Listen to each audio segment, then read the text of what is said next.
Hi అండి. ఈరోజు వీడియోలో గుడ్లు, ఎండు చేప, బెండకాయ వేసి పులుసు చేయబోతున్నాను. నేను ఎప్పుడు రెగ్యులర్గా ఇంట్లో ఏదో ఒక వెజిటబుల్ వేసి గుడ్లు పులుసు చేస్తుంటాను. మీరు ఎలా చేస్తారు ఈ వీడియో చూసే కామెంట్స్లో తెలియచేయండి. టేస్ట్ అయితే చాలా బాగుంటుంది. ఒక్కసారి చూసిన తర్వాత ట్రై చేయండి. ముందుగా పొయ్యి మీద కళాయి పెట్టుకొని 2 స్పూన్ల ఆయిల్ వేసుకోండి. ఆయిల్ కొద్దిగా 2 స్పూన్లు వేసుకుంటే సరిపోతుంది. ఇప్పుడు గుడ్లు ఉడికించి పెట్టేశానండి. కొద్దిగా పసుపు వేసుకోవాలి. గుడ్లు వేయించడానికి పసుపు వేసుకుంటే బాగా వేగుతాయి అన్నమాట. నేను 5 గుడ్లు తీసుకున్నాను. కానీ తక్కువ గుడ్లు ఉన్నాయి, ఎక్కువ మంది ఉండేటప్పుడు ఇలా వెజిటేబుల్స్ కూడా వేసుకుంటే అందరికీ సర్దొస్తుందండి. ఇప్పుడు ఎండు చేపలు తీసుకున్నాను. ఒక 6 ఎండు చేపలు తీసుకొని బాగా క్లీన్ చేసేసాను. క్లీన్ చేసిన తర్వాత బాగా వేయించేసుకొని ఒక ప్లేట్లో వేసేసుకోవాలి. ఈ నూనెలో బాగా వేగితేనే పులుసులో చిదిరైపోకుండా ఉంటాయండి. ఇప్పుడు 2 మీడియం సైజు ఉల్లిపాయలు సన్నగా తరిగి వేసుకోవాలి.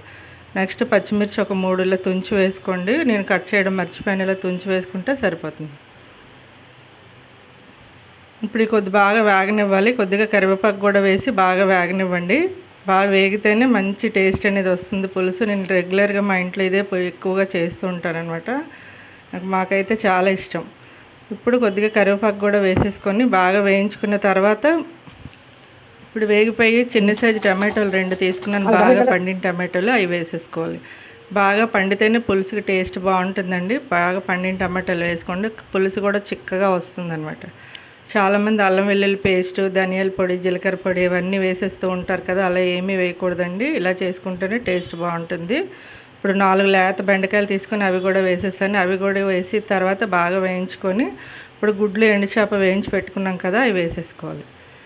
ఇప్పుడు వేసిన తర్వాత రుచికి సరిపడా ఉప్పు, కారం కూడా ఇప్పుడే వేసేసుకోవాలండి. వేసుకున్న తర్వాత నేను నిమ్మకాయ సైజంత చింతపండు నానబెట్టాను. ఎక్కువగా పులుపు అనేది వేయకుండా తక్కువ పులుపుతో చేస్తున్నాను అనమాట. ఇప్పుడు రుచికి సరిపడా ఉప్పు వేసాను. 2 స్పూన్ల కారం కూడా వేసుకోవాలి. మీ టేస్ట్కి తగ్గట్టు కారం వేసుకోండి. ఇప్పుడు చింతపండు పులిపేది నేను రెడీగా పెట్టుకున్నాను. నేను గిన్నెలతో చూపిస్తాను మీకు. ఇప్పుడు ఒక గిన్నె వేసాను. ముందు చిక్కగా తీసుకోండి.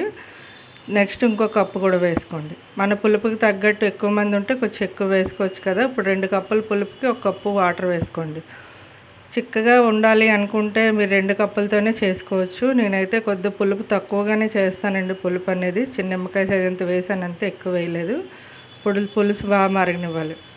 మరిగేటప్పటికి మనకి పులుపు తినేటట్టుగా ఉన్నట్టుగా చూసుకోవాలన్నమాట. కొత్తగా చేసేవారు చెప్తున్నానండి, తెలిసిన వాళ్ళకైతే కాదు. ఇప్పుడు పులుసు రెడీ అయిపోయింది, చూసారా చిక్కబడింది, రంగు కూడా చక్కగా వచ్చింది కదా. పులుసు రెడీ అయిపోయింది. ఇప్పుడు ఇందులో ఇంకా తెలగపిండి వడియాలు వేసుకోవచ్చు.